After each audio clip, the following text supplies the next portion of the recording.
ఇక్కడ చాలా questions rice అయ్యాయి. పహల్గామ్ దాడి తర్వాత గ్యాప్ ఎక్కువ లేదు. దాదాపు ఒక 8 నెలలు కూడా కనీసంగా గట్టిగా గడవలేదు.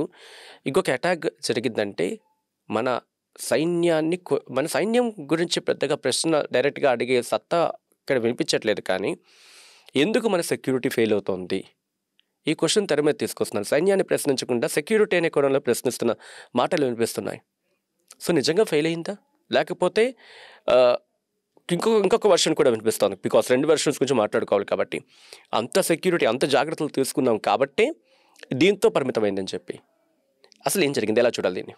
ఎన్నో జాగ్రత్తలు తీసుకున్నాము. మన కంటికి మనకు తెలిసినవి 1, 2 అంశాలే.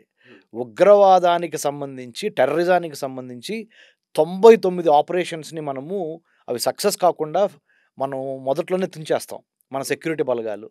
Indian army, Indian navy, Indian coast guard, CISF, CRPF, BSF, ITBP, IB, రా, పోలీస్, కస్టమ్స్ ఇంతమంది 24 గంటలు 365 రోజులు ప్లస్ నేషనల్ ఇన్వెస్టిగేషన్ ఏజెన్సీ, ఉగ్రవాద నిరోధక సంస్థ, వీళ్ళందరూ SPG, NSG, all of them are working round the clock 365 days. They have stopped many terrorist attacks. బయటకు వచ్చేది ఒకటే, అది ఎక్కువ న్యూస్ క్రియేట్ చేసింది. కానీ 99 టెర్రరిస్ట్ అటాక్స్ని అవి అసలు కాకుండానే కార్యాచరణలోనే తుదిముట్టించేసేంత శక్తి సామర్థ్యాలు భారతదేశ సార్వభౌమాధికారానికి సంబంధించి విఘాతం కలిగించే ఉగ్రవాదాన్ని మనము 99 కేసులు నిర్వీర్యం చేసేస్తాం. ఓన్లీ 1-2 కేసులు బయటపడితే దాన్ని చూపించి ఆ టెర్రరిస్టులు మేమంతా గెలిచేసాం అనుకుంటారు.